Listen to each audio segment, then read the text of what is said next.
Hello student, it's your bio classes and today we will discuss the transportation in plants.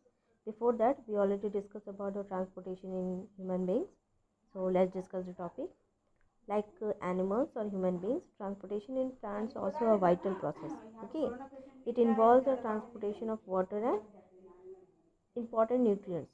जो important nutrients और water होते हैं उसका मतलब जो ट्रांसपोर्टेशन होता है प्लांट्स के सर्वाइवल के लिए वो भी इसमें भी इम्पॉर्टेंट है। और as you know the conducting और vascular bundles like xylem and phloem doing that work. See, xylem क्या करता है, वाटर और मिनरल्स के ट्रांसपोर्टेशन में हेल्प करेगा और फ्लोएम क्या करेगा, फूड के ट्रांसपोर्टेशन में हेल्प करेगा। Okay, here you see the first of all we are to discuss about the phloem. Okay, phloem का डायग्राम आप क्लास 9 में भी पहले पढ़े हो और इसी टॉपिक को हम यहाँ पर डिस्कस कर रहे हैं। See, phloem is responsible for translocation of nutrients. पहले ये समझो ट्रांसलोकेशन क्या होता है। ओके, जब हम फूड के ट्रांसपोर्टेशन की बात करते हैं तो हम इस वर्ड को यूज़ करते हैं। ये ट्रांसलोकेशन वर्ड सिर्फ प्लांट्स में हम यूटिलाइज करते हैं। इस वर्ड को हम प्लांट्स के लिए यूज़ करते हैं। जब फूड का ट्रांसपोर्टेशन होगा, ट्रांसफ़र होगा, तो हम ट्रांसलोकेशन कहेंगे इसे। और ये बाई डायरेक्शनल होते हैं। बाई डायरेक्शनल क्यों? क्योंकि जो प्लांट्स होते हैं उनका रूट सिस्टम नीचे है और लीफ वगैरह जो है स्टेम्स है वो अप साइड में है। ओके, तो जो लीफ है जहाँ पे फोटोसिंथेसिस प्रोसेस हो रहा है, तो इस फोटोसिंथेसिस प्रोसेस के बाद ही ना फूड का सिंथेसिस लीफ में हुआ। और लीफ जो है वो अपर पार्ट में प्रेजेंट होता है, यानी शूट सिस्टम में प्रेजेंट होता है। तो रूट सिस्टम को भी इसकी ज़रूरत पड़ती है। फूड का ट्रांसपोर्टेशन नीचे के डायरेक्शन में भी होना चाहिए। और अगर इस लीफ के पास फूड है और आगे ऊपर लीफ के पास नहीं है यहाँ पे, तो ये ऊपर के डायरेक्शन में भी उस फूड को ट्रांसपोर्ट करेगा। That's why we call it bidirectional. ठीक है, नीचे भी वो ट्रांसपोर्ट कर रहा है ऐसे और अप साइड में भी ट्रांसपोर्ट कर रहा है। और क्योंकि फ्लोएम का डायग्राम 9 में पढ़े हो, होप सो याद होगा। ये सीव ट्यूब है और ये सीव प्लेट एंड सीव पोर्ट्स के साथ साथ में कंपेनियन सेल्स रहते हैं। यहाँ पे इस टॉपिक को बताया गया है कि sieve tube, sieve plate, companion cell, phloem parenchyma, phloem fibre, so on. इसमें क्या होता है, फूड का ट्रांसपोर्टेशन नीचे के डायरेक्शन में भी होगा और ऊपर के डायरेक्शन में होगा, जो एरोज में शो किया गया है इसमें। यानी लीफ अगर यहाँ प्रेजेंट है, एक लीफ यहाँ प्रेजेंट है, दूसरा लीफ यहाँ प्रेजेंट है, तो ये इसे भी देगा और ये फॉर्म करने के बाद इसे भी देगा। ठीक है, 1-2 अपने आप को एक्सचेंज करेंगे फूड को थ्रू द सीव ट्यूब। इस सीव ट्यूब के थ्रू ही ट्रांसपोर्टेशन प्रोसेस कंटिन्यू करेंगे। That's why we call it bidirectional. See, translocation in phloem कैसे होता है, एज यू नो, मतलब जो हम उसके पार्ट्स के बारे में अभी जो बताया गया कि वो फोटोसिंथेसिस करते हैं। तो फोटोसिंथेसिस करते समय वो ऑर्गेनिक मॉलिक्यूल्स, शुगर वगैरह जो भी मिनरल्स वगैरह हैं, ये सब वो फॉर्म करेंगे और लीफ नीचे के डायरेक्शन में भी और ऊपर के डायरेक्शन में भी इसे ट्रांसलोकेट करेंगे। यहाँ पे सॉलिड पार्टिकल्स के बारे में एक्चुअली बताया गया है। And there is a diagram of the definition of the translocation, that is transport of food in the plant through phloem via process। ठीक है, via process, that is translocation। और इसमें जो फ्रूट सिंथेसाइज हो रहा है यानी फोटोसिंथेसिस हो रहा है, वो एटीपी के फॉर्म में फूड को स्टोर करेगा। जैसे हमारे बॉडी में एटीपी का वर्क होता है ना, एनर्जी करेंसी का, वैसे प्लांट्स में भी होता है। वो प्लांट्स भी एटीपी को स्टोर्ड अप करते रहते हैं, करके रखते हैं और at a time of necessity ये उसे यूटिलाइज करेंगे और बॉडी में एनर्जी प्रोवाइड करेंगे प्लांट को। यहाँ पे ऑस्मोटिक प्रेशर के बारे में टॉपिक दिया हुआ है। फर्स्ट ऑफ ऑल समझ लो ऑस्मोटिक प्रेशर क्या है। वाटर की वजह से जो ऑस्मोसिस प्रोसेस होता है उसका जो प्रेशर डेवलप होता है उसे हम ये कहते हैं, दैट मीन्स वाटर पोटेंशियल। अगर ऑस्मोटिक प्रेशर जो है ये यहाँ पे मूवमेंट ऑफ वाटर के बारे में बताया गया है, that is the reason. Osmosis कैसे हो रहा है फ्लोएम में, इस पर डिपेंड कर रहा है। मीन्स हायर कंसनट्रेशन से लोअर कंसनट्रेशन की तरफ इसका मूवमेंट होगा। इस टॉपिक को डायग्राम आगे दिया हुआ है, मैं उसमें बता रही हूँ briefly. See in the xylem, xylem water और मिनरल्स का कंडक्शन करता है। वाटर और मिनरल्स का जो कंडक्शन होगा, एज ऑब्वियस है कि वाटर का कंडक्शन कर रहा है, दैट मीन्स रूट सिस्टम से उस वाटर को वो ले रहे हैं, और रूट सिस्टम नीचे के डायरेक्शन में प्रेजेंट होता है जहाँ से हम उसे वाटर देते हैं और प्लांट्स वाटर गेन करते हैं। ओके, तो जब रूट सिस्टम नीचे डायरेक्शन में प्रेजेंट है और वो सॉइल से वाटर को गेन कर रहे हैं, तो ये ऑब्वियस है कि प्लांट का जो वाटर और मिनरल्स लेने का डायरेक्शन है वो अपवर्ड डायरेक्शन में होगा। ठीक है, सिर्फ अपवर्ड डायरेक्शन में, यानी कि एक ही डायरेक्शन में। वो ऊपर से नीचे पानी नहीं लेते, नीचे से ऊपर के डायरेक्शन में लेंगे। That's why we call that unidirectional flow. Xylem में वाटर मिनरल्स का जो कंडक्शन होगा, या प्लांट्स में जो वाटर मिनरल्स का कंडक्शन होगा, जाइलम की वजह से वो यूनिडायरेक्शनल होगा। और इस यूनिडायरेक्शनल फ्लो में इसके पार्ट्स बहुत हेल्प करते हैं, और इसके पार्ट्स के बारे में आप 9 में पढ़े हो, that have a tracheid. First one is a tracheid, vessel, xylem fibre, xylem parenchyma. Xylem parenchyma वो वाटर मिनरल्स को स्टोर्ड अप करता है, फाइबर हेल्प करते हैं, ट्रैकेड एंड वेसल कंडक्शन में हेल्प करते हैं।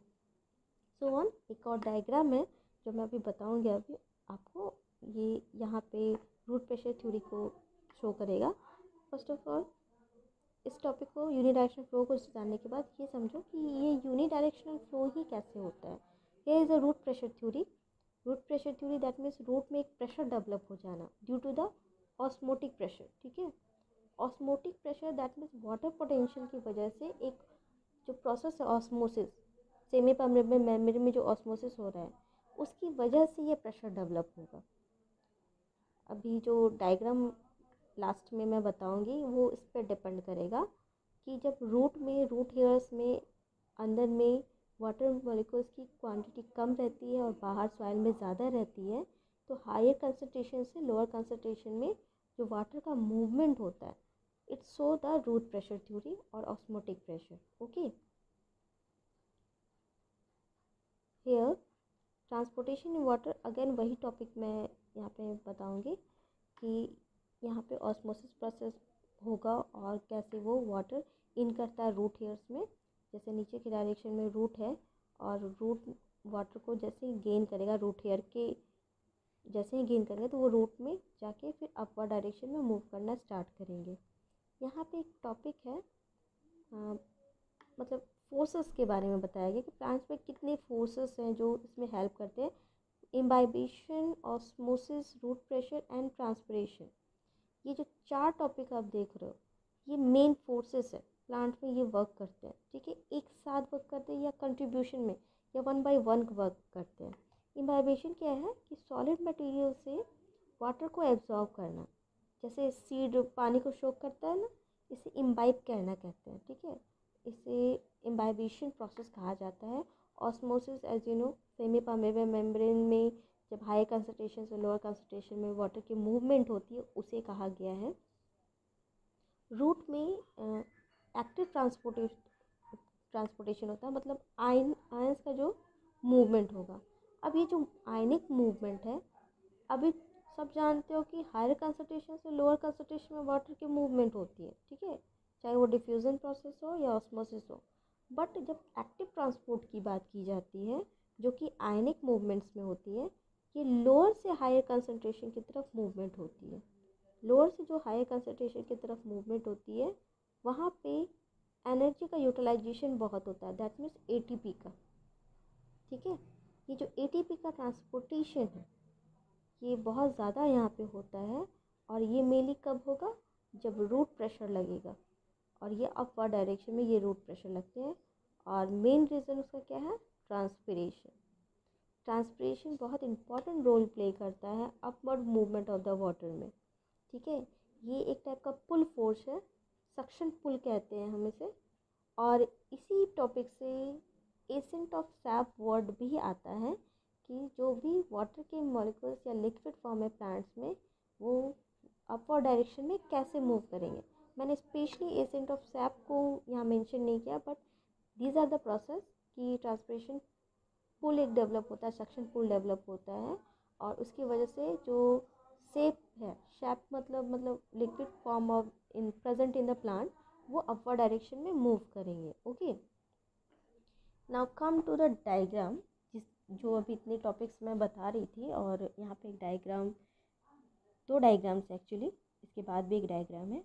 यहाँ पे पहले आप ये समझो कि जाइलम जो वाटर और मिनरल्स का कंडक्शन कर रहा है, फ्लोएम जो सिर्फ फूड का कंडक्शन कर रहे हैं, वो एक्चुअली में पैसिव ट्रांसपोर्ट और एक्टिव ट्रांसपोर्ट में कैसे हेल्प करते हैं। जैसे जाइलम यूनी डायरेक्शनल, नीचे से ऊपर की डायरेक्शन में वाटर को मूव करवाएगा सिर्फ, ठीक है।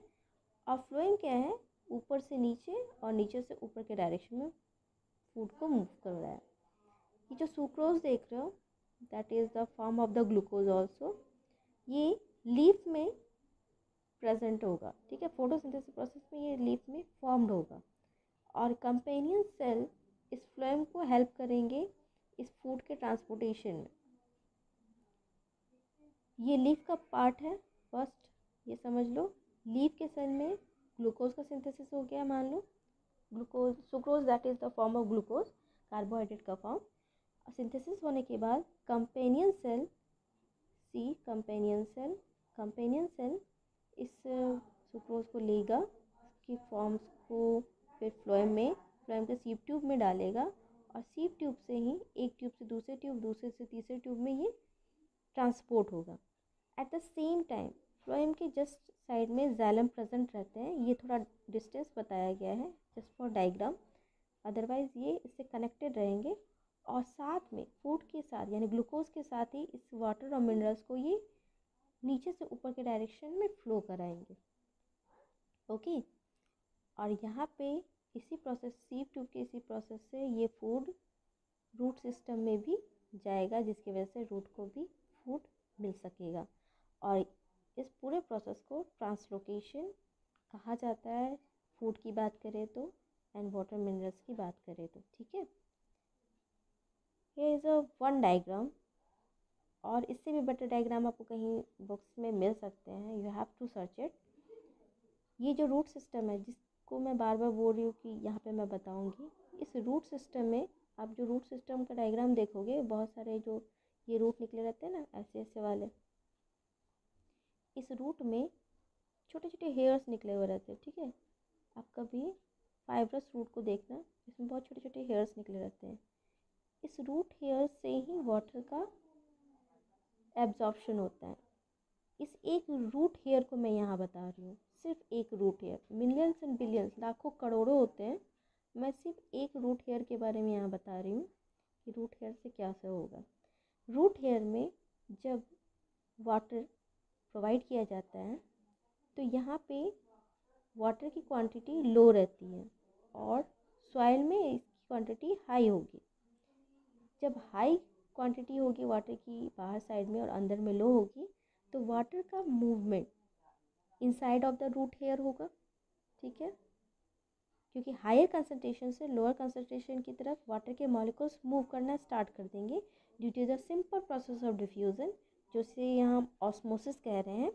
It's create osmotic pressure, osmosis की वजह से एक प्रेशर डेवलप हो रहा है। क्यों ये डेवलप होगा? क्योंकि there is a flow of water molecules. Okay, ये जो प्रेशर डेवलप हुआ, इसी की वजह से नॉर्मली डिफ्यूज़न प्रोसेस से वाटर मॉलिक्यूल्स रूट हेयर में इन कर जाएंगे। ओके, जब रूट हेयर में ये मॉलिक्यूल्स इन कर गए तो ये अपवर्ड डायरेक्शन में मूव करेंगे। जस्ट वेट फॉर ये ऑस्मोटिक प्रेशर यहाँ पे हुआ, ठीक है। ऑस्मोटिक प्रेशर की वजह से रूट प्रेशर के बारे में भी बताया गया था, रूट प्रेशर डेवलप होगा। अब ये रूट प्रेशर डेवलप कैसे होगा? Come to the leaf part. ये जो लीफ देख रहे हो यहाँ पे, इस लीफ में आप ट्रांसपिरेशन एक वर्ड जानते हो, ट्रांसपिरेशन। ट्रांसपिरेशन का मतलब evaporation of water molecules from the leaf. Leaf के पार्ट से ये ट्रांसपिरेशन प्रोसेस होगा, और यहाँ के वाटर मॉलिक्यूल्स एवोपरेट करना स्टार्ट करेंगे, ठीक है। रूट में ऑस्मोटिक प्रेशर की वजह से ऑलरेडी वाटर इन कर चुका है, और जब लीफ के सारे पार्ट से ये ट्रांसपिरेशन प्रोसेस होने लगेगा तो यहाँ पे वाटर की स्कैरसिटी हो जाएगी, क्योंकि लीफ में फोटोसिंथेसिस हो रहा है तो वाटर की ज़रूरत तो लीफ को भी होगी। तो जब यहाँ पे एक मॉलिक्यूल्स वाटर का कम होने लगा, जस्ट फॉर इमेजिन इस चीज़ को समझना। यहाँ पे वाटर के मॉलिक्यूल जब एवापोरेट हो गए तो ये तो जगह खाली हो गई। इस जगह को भरने के लिए जो सेकंड मॉलिक्यूल है ये इसका प्लेस ले लेगा। जैसे ये जगह फर्स्ट वाला एवापोरेट हो गया मॉलिक्यूल, तो सेकंड वाला जो मॉलिक्यूल्स है ये इसका प्लेस लेगा।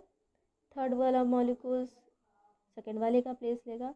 तो इस वजह से जो मूवमेंट होगी वाटर मॉलिक्यूल्स की ये कंटिन्यू होगी। यहाँ पे फर्स्ट था या सेकंड, थर्ड, फोर्थ, इस तरह से अपवर्ड डायरेक्शन में वाटर के मॉलिक्यूल्स मूव करने लगेंगे।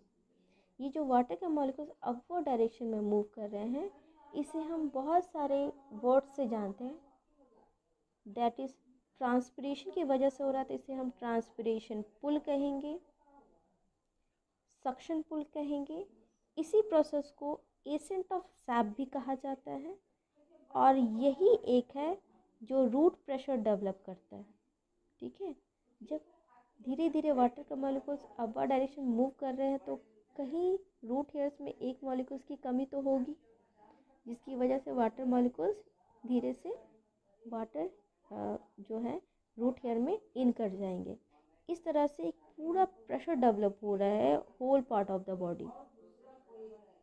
Transpiration, transpirational pull, then it develop in a root pressure.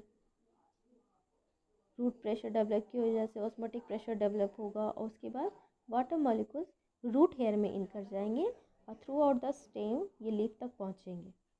ये होल प्रोसेस है कि वाटर और मिनरल्स कैसे यूनिडायरेक्शनल फ्लो से जाइलम के थ्रू अपवर्ड डायरेक्शन में गए and the by directional flow जहाँ पे ग्लूकोज का सिंथेसिस हो गया है यानी फूड सिंथेसाइज हो गया लीफ में। तो लीफ तो कहीं भी प्रेजेंट हो सकते हैं, प्लांट में 1 और 2 यहाँ पे हैं। जैसे इस लीफ को इसकी ज़रूरत है, फूड इसके पास नहीं है तो ये इसे पहुँचा सकता है अपवर्ड डायरेक्शन में और रूट सिस्टम को भी ये फूड प्रोवाइड कर सकता है डाउनवर्ड डायरेक्शन में। तो ये बाई डायरेक्शनल हो गया, अपवर्ड भी और इनवर्ड भी। Okay, these are the diagrams and hope so आपको समझ में आया हो। So keep study and search more. If you want to ask the questions, ask me from Unity. Thank you.